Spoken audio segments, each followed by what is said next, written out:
이코노미 클럽 시간입니다. 경제 이슈와 함께 다뤄볼 텐데요. 오늘 함께 해주실 분은 프레스티지 경영전략연구소의 반종민 소장님 모셨습니다. 소장님 어서 오세요. 네, 반갑습니다. 네, 오늘 소장님과는 과연 어떤 주제를 살펴볼 수 있을지 뒤쪽에서 주제 보겠습니다. 정부정책 주목, 투자 접근 포인트 함께 알려드리겠습니다.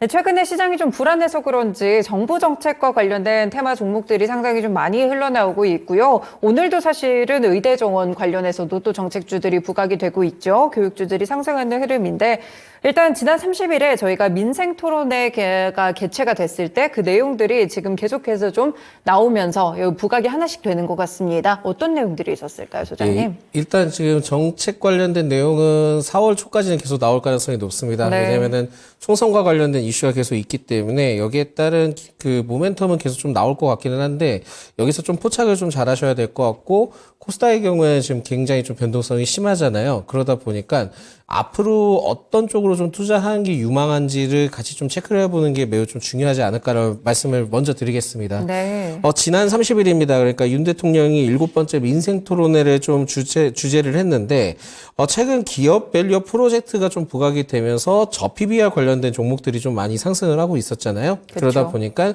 지주사와 금융, 보험 쪽에 굉장히 좀 많이 부각이 되고 있다 보니까 코스피의 상승 흐름들을 좀 이끌긴 했지만은 최근에 좀 어느 정도 차익 시험이 나오곤 있습니다. 그렇지만은 이쪽에 대해서는 앞으로도 계속 좀 유효할 가능성이 높다 보니까 계속 좀 지켜보시는 게 좋지 않을까 보고 있고 그때 이제 7번째 민생 토론회를 개최를 했을 때 그 원스톱 행정 서비스를 좀 제공을 한다. 네. 그 관련된 내용이 좀 있었고요. 두 번째로는 게임과 관련된 산업 생태계 조성에 관련된 내용이 좀 나왔습니다. 그래서 이 게임 쪽에 대해서는 계속 한 2022년부터 23년까지 정부 정책에 계속 좀 성장적인 부분들이 좀 부재가 됐었거든요. 네. 그래서 이번 내용을 좀 잘 살펴볼 필요가 있어서 여기에 대해서 좀 관심을 두시는 게 좋지 않을까라는 말씀드리겠고 그리고 디지털 의료 서비스에 대해서 좀 이 내용이 나오긴 했습니다. 네. 결국은 이쪽은 좀 원격 진료와 관련된 부분들이 있는데 결국 이 세 가지가 총 그 민생 토론에 대해서 그 주요한 주제였다라고 좀 보시면 될 것 같습니다. 네, 알겠습니다. 그러면 이 관련된 전략들 하나씩 저희가 좀 분석을 해드리겠습니다. 사실 한 일주일 전인가요? 지금 제일 먼저 부각이 됐던 게 비대면 진료와 관련된 이슈였던 것 같아요. 관련 종목들이 많이 올라갔는데 여기서는 어떤 포인트를 저희가 주목해 봐야 될까요? 일단 지금 비대면 같은 경우에는 좀 체크를 좀 잘 하셔야 되는 게 이게 지금 관련 실효성이 있을까를 좀 체크를 먼저 하셔야 될 것 같고요. 네. 계속 좀 모멘텀이 이어질 가능성은 있기는 한데 장기간으로 길게 이어지기에는 쉽지는 않을 것 같습니다. 그렇지만은 좀 살펴보는 게 매우 좀 중요한데 비대면 진료 의료 서비스 관련된 문제 요소를 법 개정에 반영에 대해서 좀 내용이 나오긴 했습니다. 네. 내용이 나왔고 사실 지금 현재 비대면 진료에 대해서는 작년 12월 정부에서 시범 사업 보완 방안을 좀 시행을 하고 있기는 하거든요. 그렇지만은 여기에서는 원격 약품 배송이 좀 제한이 되어 있는 불편함이 좀 있기는 합니다. 네. 결국 이게 지금 나중에 어떻게 해결을 해야 될지가 제일 좀 중요하긴 한데 이게 만약에 원격 배송에 대해서 좀 할 때 진짜 이게 좀 저는 그냥 개인적으로 생각하는 게 뭐냐면 이렇게 이제 원격 배송을 하게 된다? 그러면 약사가 배달을 해야 되나? 이런 생각이 좀 들더라고요. 네. 그래서 여기에 대한 넘어야 되는 부분들은 좀 있지 않을까라고 보고 있고 일단 지금 그 정부에서 코멘트를 좀 살펴본다 하면은 시간과 그 장소에 구애 없이 앞으로 이제 뭐 비대면 진료 활성화를 좀 계획을 하겠다라는 내용이 나왔습니다. 그래서 아마 여기에서 대부분 코멘트를 보시면은 그 보도자료나 그런 내용들을 보시면 대부분이 이러한 비대면 진료 관련된 내용들만 굉장히 좀 많이 보도가 됐거든요. 네네. 근데 좀 디테일하게 살펴보니까 의료 정보 교류에 대해서도 좀 추가적으로 언급이 되어 있긴 했었습니다. 네. 그래서 이 의료 진료 정보 교류에 따른 부분들을 좀 말씀을 드릴 수 있을 것 같은데 여기에서 지금 전체 의료기관이 한 3만 9천 개소 정도 되거든요. 근데 현재는 한 8,600여 개 기관이 좀 참여를 하고 있답니다. 네. 근데 여기에서 올해 9,400개소로 좀 확대될 예정이다 보니까 그렇다면은 비대면 법 진료 개정에 대한 부분들은 포인트가 될 수 있지만 그게 되지 않는다 하면은 오히려는 지금은 그 의료기관 확대에 따른 모멘텀은 아직까지 남아있다라고 네네. 좀 생각하시면 좋을 것 같습니다. 그래서 최근에 저번 주 목요일 때 크게 이제 상승을 하다가 차익 시험이 나오긴 했는데 아직까지 좀 유효하다는 점은 좀 말씀드릴 수 있을 것 같고 그 관련된 기업들을 살펴봤을 때는 그렇게 수급이 크게 이탈을 하지 않은 흔적이 보이기 때문에 계속 좀 관심을 가져보자라는 말씀드립니다. 네, 알겠습니다. 비대면 진료와 관련된 포인트들 분석해드렸고요. 그리고 최근에 보니까 게임 관련 종목들도 흐름이 좀 나쁘지 않은 것 같습니다. 뭐 워낙 말림이 밀리기도 해서 저점에서 반등 나오는 부분도 있을 것 같은데 일단 민생토론회에서도 게임 관련 내용들이 있었거든요. 주목 포인트 어떻게 될까요? 일단 거기에서 뭐 확률형 뭐 아이템에 관련된 내용이 나왔는데 전체적으로 게임에 대해서 정책이 나올 때는 게임 산업을 활성화시키겠다라는 내용이 좀 나와야 되거든요. 그렇죠. 근데 이 내용이 만약에 나오게 될지는 좀 더 체크를 해봐야 되겠지만 아직까지 그 내용에 대해서는 포착이 되진 않고 있습니다. 네. 그렇지만은 최근에 이제 게임 관련된 시장을 좀 확인을 해보자면 2023년 상반기 때 게임 매출액이 전년 동기 대비 10% 감소를 했다 합니다. 그래서 전체적으로 게임 쪽의 산업이 그렇게 좋지 않은 상황이었고 위축이 계속되고 있는데 이게 결국 게임에 대해서 뭐 신작에 대한 모멘텀이 나온다 하더라도 주가 상승을 좀 제한할 수 있는 요소가 되지 않았나라는 네. 좀 말씀을 드릴 수 있을 것 같고요. 특히 아까도 말씀드렸지만은 게임에 대해서는 2022년과 2023년 때 정책 모멘텀이 부재했던 것이 좀 약간 큰 그 주가의 상승에 대해서 좀 제한을 뒀던 요인이지 않을까라는 말씀 드리겠고요. 네. 게임 산업 진흥 종합 계획에 대해서 지금 이슈가 나올 가능성이 높습니다. 근데 지금 현재 시점을 봤을 때는 2020년부터 24년까지 계획이 담겼던 부분들이 올해 지금 마무리가 되거든요. 네. 그러면서 여기에 대해서 이제 새로운 산업 진흥 종합 계획이 나와야 되는 시기는 맞습니다. 그렇기 때문에 이 점을 좀 체크를 하셔야 될 것 같고 최근에 이제 중국 쪽에 판호 발급에 따른 내용들이 나왔잖아요. 네. 근데 여기에서 체크를 해야 될 게 이게 과연 그 게임 쪽의 모멘텀이 크게 부각될 수 있는지는 이거를 좀 생각을 하셔야 될 것 같습니다. 뷰티도 그 코로나 시기 때 굉장히 좀 중국 쪽에 많이 안 좋았잖아요. 그렇죠. 근데 그러면서 이제 중국은 오히려 그 뷰티 시장이 성장을 했습니다. 성장을 했고 게임도 역시 코로나 시기 때 되게 우리나라는 좋지 못했는데 중국 쪽에서는 게임에 대한 그 기술력이나 이게 많이 발전이 된 상황입니다. 그렇다 보니까 지금은 이러한 영향을 받았을 때는 그렇게 그 판호 발급에 대해서 그렇게 긍정적이지는 못하다. 저는 네. 개인적으로 그렇게 생각을 합니다. 그렇기 때문에 오히려 지금은 게임 관련된 종목들의 경우에는 그 주가 모멘텀을 크게 끌어올리기 위해서는 신작에 대한 모멘텀도 제일 중요하긴 하지만 다음 스텝인 P2E 사업이나 NFT 사업이 붙어야 되는데 네네. 최근에 이제 좀 많이 알고 계실 겁니다. 그 가상화폐에 대해서 금융위원회가 그거에 대해서 크게 이제 좀 약간 부정적인 뉘앙스를 네네. 풍겼죠. 결국은 이게 P2E든 NFT든 간에 업으로 전체적으로 국내에서 인정을 해야지만 국내 쪽에 활성화될 수 있는 다음 스텝에 대한 그 모습이 될 텐데 아직까지 그런 모멘텀은 나와 있지는 않거든요. 그리고 그렇다 보니까 여기에 대해서는 약간 이번에 만약에 게임 산업 관련된 정책이 나오게 된다 한다면 이 부분들이 과연 반영이 될지 제가 보기엔 반영되진 않을 것 같습니다. 그렇지만은 성장을 어떻게 하겠다라는 내용은 충분히 나올 가능성이 있다 보니까 이거를 네. 좀 체크를 하셔야 될 것 같고요.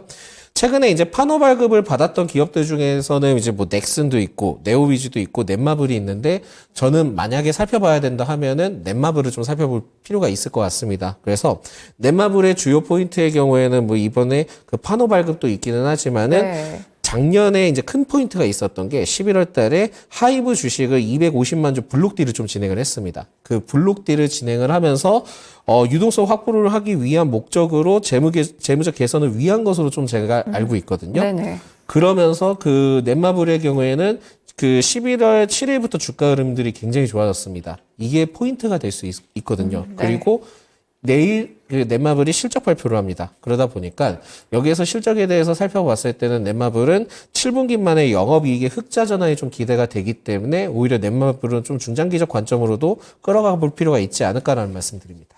네, 알겠습니다. 이 게임 종목들은 중국 판호 기대감보다는 이제 정책적인 모멘텀이 좀 불거질 가능성이 있기 때문에 추가적으로 정책이 어떻게 나오는지를 보셔야 될 것 같고요. 그 가운데 넷마블 저점에서 좀 잘 올라오고 있는 모습이고 내일 실적 발표 있는데 확실히 시장에서도 좀 받아들이는지 오늘도 상승하는 모습들이 좀 나오는 것 같습니다. 종목에서도 집중도 높여보셔도 좋을 것 같습니다.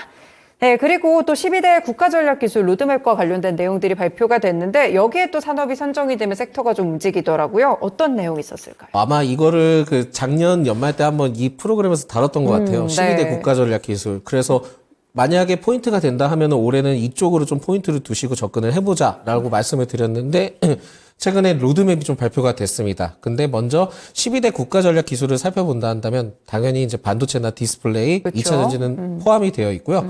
추가적으로는 이제 첨단 바이오와 우주, 항공, 해양, 뭐 사이버 보안, 인공지능, 뭐 차세대 통신 이런 것들이 다 포함이 되어 있는데 이번에 12대 국가전략기술 로드맵 완비 및 핵심 프로젝트 선정이 된 것은 차세대 원전과 우주, 항공, 해양, 차세대 통신 등의 총 4개 분야가 좀 수립이 됐고요. 네. 거기에서 이제 체크를 해야 될 게 뭐냐면 이게 2030년까지 목표가 좀 설정이 되어 있다 보니까 중장기적 관점으로 계속 좀 체크를 하시면서 연말마다 이러한 정책들이 계속 또 동일하게 나올 가능성을 예측을 하시고 좀 접근을 하시는 게 매우 주요한 포인트가 되지 않을까라는 말씀을 드리겠습니다. 네. 그래서 첫 번째로 좀 살펴볼 게 차세대 원전입니다. 그래서 SMR 그러니까 소형 그 모듈 원자로와 관련된 부분인데 여기에 대한 기술을 확보하고 MSR에 대한 기술을 좀 고도화하겠다라는 내용이 좀 담겨졌는데 여기에서 그 선진 원자력 시스템이나 폐기물 관련된 임무도 좀 구체화가 된 부분들이 있고요. 지금 화면에서 나온 것처럼 저렇게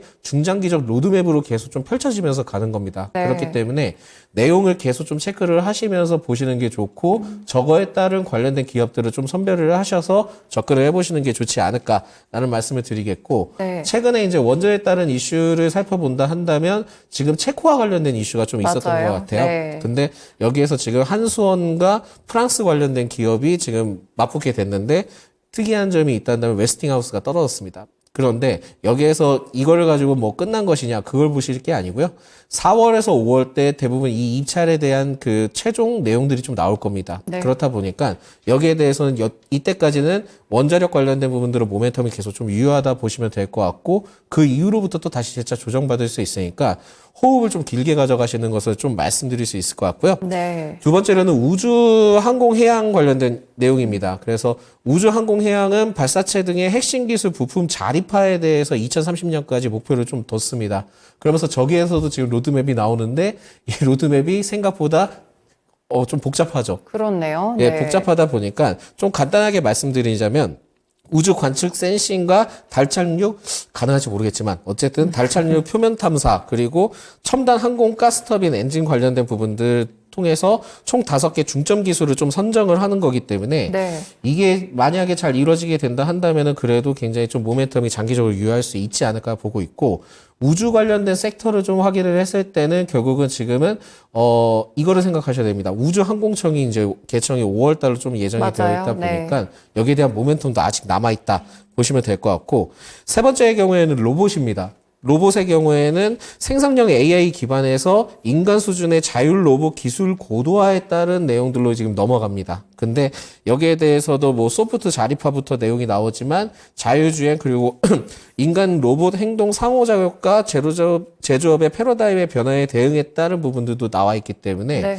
여기에서 봤을 때도 아직까지는 로봇에 대한 모멘텀은 살아있다라고 좀 생각하시면 좋을 것 같습니다. 네. 그리고 마지막으로는 이제 차세대 통신과 사이버 보안은 한꺼번에 좀 묶을 건데 그 저번에 이제 말씀드렸던 6G 관련된 내용을 했을 때 네네. 그 스케줄을 좀 말씀드렸잖아요. 그 스케줄대로 유효하게 흘러갈 가능성이 있다 보니까 6G가 발전하고 발전할수록 AI도 당연히 부각되고 그걸 통해서 사이버 보안 쪽도 같이 부각되기 때문에 계속 관심을 갖고 체크를 하시면 좋을 것 같습니다. 네, 그렇군요. 4개 분야 수립된 분야를 위주로 저희가 함께 또 살펴드렸습니다. 그럼 다음으로는 12대 국가전략기술 로드맵과 관련돼서 추가적으로 프로젝트가 선정된 업종은 어디가 있을까요? 예, 추가적으로 선정된 프로젝트의 경우에는 추후에 똑같은 모멘텀이 나올 가능성이 높기 때문에 체크를 하셔야 되는데 인공지능 쪽에서는 AI 반도체 활용을 통한 K-클라우드 기술 개발에 대한 내용이 좀 나와 있긴 합니다. 네. 그러면서 이쪽을 좀 그 생각을 하셔서 보시는 게 제일 좀 중요할 것 같고 첨단 바이오 쪽에는 이제 바이오 파운드리 인프라 및 활용 기반에 대한 구축이 나와 있는데 제약 바이오 쪽을 지금 살펴보셨을 때는 결국은 이제 중소형주들의 경우엔 감사 보고서 시즌을 일단 좀 지나고 다시 좀 그렇죠. 체크를 네. 해보셔야 될 것 같거든요. 그렇지만은 이거에 대한 모멘텀이 남아있기 때문에 오히려 감사 보고서가 적정이 뜨고 난 다음에 재차 좀 전략을 수정을 해서 접근을 해보시는 것도 중요한 포인트가 되지 않을까 보고 있고요. 그리고 이제 뭐 반도체와 디스플레이도 나와 있기 때문에 굉장히 좀 유효하다. 근데 여기에서 체크를 해야 될 건 뭐냐면 예비 타당성 조사가 필요한 사업이기 때문에 이 부분들이 아마 좀 시간이 걸릴 가능성이 있고 이게 이제 조사가 마무리가 되면 다시 또 본격적으로 발표될 예정이다 보니까 이 예산 규모 등을 확정해서 본격 추진될 예정이기 때문에 모멘텀은 재차 나올 가능성을 생각을 하시고 접근하셔야 될 것 같습니다. 네, 알겠습니다. 그러면 모멘텀을 가지고 저희가 또 투자 전략을 구체적으로 짜볼 텐데요. 각 분야별로 봤을 때 어떤 종목들을 봐야 될지 투자 전략도 간략하게 알려주세요. 일단 국가 전략 기술 5개 분야, 아까 말씀드렸던 그 분야는 중장기적 투자 관점으로 좀 유효한데 이 중장기적 관점이라고 해서 무조건 오래 끌고 가고 그렇게 하시는 게 아니라요. 네. 구간별, 기간별 매매를 좀 설정을 하셔서 밴드를 설정하시고 분할 매매 관점으로 계속 좀 진행을 해보시면 좋을 것 같습니다. 그래서 자신만의 생각을 했을 때, 이게 빅 이벤트고 최근에 많이 상승을 했다? 그렇다면 이제 조정이 나올 수 있겠죠? 네. 그러면 그걸 또 매도를 하고 밑에서 또 잠잠해지고 좀 잘 버텨줬을 때 그때 다시 매수하는 전략이 필요하지 않을까라고 보고 있고요. 원자력 경우에는 투자 매력도는 아직까지 여전합니다. 여전한데 저는 오히려 BHI라는 기업을 좀 살펴볼 필요가 있지 네. 않을까. 왜냐하면 한수원도 있기는 하지만은 웨스팅하우스와도 거래를 좀 두고 있다 보니까 또한 이제 실적도 잘 나올 가능성이 높기 때문에 BHI 쪽은 좀 살펴보실 필요는 있을 것 같고요. 우주항공해양의 경우에는 5월에 우주항공청 개청에 따른 내용이 나와 있는데 뭐 AP 위성도 있을 수 있긴 하지만 아마도 그래도 하나 에어로스페이스가 좀 더 부각받지 않을까. 근데 지금 하나 에어로스페이스 지금 폴란드 2차 관련된 수주 관련된 내용들이 네. 좀 있다 보니까 이게 좀 일부 리스크로 좀 작용할 수 있기 때문에 추후에 다시 좀 체크를 해보자라는 말씀 드리겠고 네. 5G와 통신 그리고 6G의 경우에는 역시 박스권 매매가 유효합니다. 그렇지만은 그걸 살펴봤을 때는 오히려 지금은 뭐 솔리드나 뭐 이노와이어리스 이쪽이 좀 좋기는 한데 네네. 오히려 지금은 두 가지 섹터를 같이 포함할 수 있는 자람 테크놀로지를 같이 살펴보실 필요 있거든요. 네. 자람 테크놀로지가 최근에 이제 조정받았지만 전거래부터 계속 상승을 합니다. 근데 여기에 대해서 이제 이 기업이 통신 반도체와 관련된 기업이기 때문에 결국은 통신 장비에 필요한 거는 또 통신 반도체가 될 수 있거든요. 그렇죠. 네. 그리고 반도체의 업황에 따른 영향도 같이 받을 수 있기 때문에 두 가지 모멘텀을 같이 가져갈 수 있다라고 보시면 될 것 같습니다. 그리고 이제 로봇의 경우에는 아쉬운 흐름들이 좀 보여주고 있기는 합니다. 근데 저는 좀 개인적으로 생각하는 게 뭐냐면 아직까지 좀 더 조정이 필요한 시기라고 보고 있기 때문에 네. 아마 3월 달 이후에 다시 한번 로봇과 관련된 주제를 갖고 오게 되면은 그때 재차 좀 풀어드리도록 하겠습니다. 그래서 이렇게 이제 개별적으로 선별을 해볼 수 있는데 오히려 저는 아까도 말씀드렸지만 제 2차 국가전략 기술 프로젝트 후보에 대해서도 좀 체크를 해볼 필요가 있거든요. 네. 그래서 아까 이제 추가로 프로젝트 선정이 됐던 업종이 제 2차 국가전략 기술 프로젝트 후보라고 보시면 될 것 같습니다. 네. 그렇다 보니까 이쪽을 좀 계속 이슈를 체크를 하고 관심을 가져볼 필요는 있겠다. 그리고 관련된 종목은 아직까지는 언급하기는 애매하지만은 클라우드 기업들은 계속 좀 살펴보자라는 말씀드립니다. 네, 알겠습니다. 저희 또 정부 정책과 관련돼서 종목들까지 연결해서 투자 전략 함께 만들어 드렸습니다. 이런 부분들도 시장이 조금 불안할 때 정책적으로 많이 부각이 될 수 있으니까요. 꾸준하게 관심권에 두시면서 이슈 체킹해 보시길 바라겠습니다. 오늘 말씀 여기까지 듣겠습니다. 말씀 고맙습니다. 네, 지금까지 이코노미 클럽 시간이었고요. 프레스티지 경영전략연구소의 반종민 소장님의 의견을 들어봤습니다. 지금까지 다양한 투자 판단에 도움이 되는 말씀들 함께 전해드렸는데요. 특정 종목의 상승 하락을 보장하지는 않습니다. 시장의 중심 마치겠습니다. 남은 오후장도 투자 잘하시길 바라겠습니다. 고맙습니다.